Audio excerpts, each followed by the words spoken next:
It's time for another pro bike from the Tour de France, and this time we have Julian Alaphilippe's specialised S-Works Tarmac. Now, the latest version of the Tarmac was released just before last year's Tour de France, but it's still absolutely at the cutting edge. This frame in the rim brake version weighs less than 800 grams, but it's also got a few aero features that you might recognise from the new Venge, which was released just a couple of weeks ago. QuickStep riders have a couple of bikes at their disposal at the Tour. They've got the new Venge and the Tarmac. As an explosive climber, Alaphilippe prefers the lightweight and responsiveness of this bike here.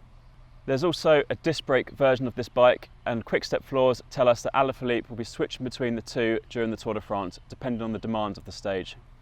In terms of the build, Alaphilippe is running a full Shimano Dura-Ace Di2 group set. That's with a 53-39 chain set and an 11-28 cassette at the back. There's also direct mount Dura-Ace brakes.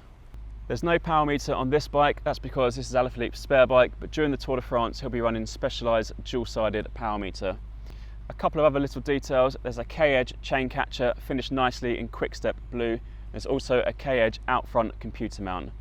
Otherwise, there's a set of Roval CLX 50 wheels wrapped in specialised tyres, while the Cockpit comes from Pro, a subsidiary of Shimano.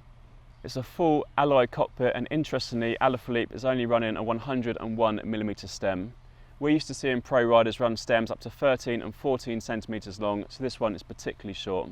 To complete the build, Alaphilippe is running a specialised Aero seat post, and interestingly, this is a straight version. There's no layback on this seat post whatsoever.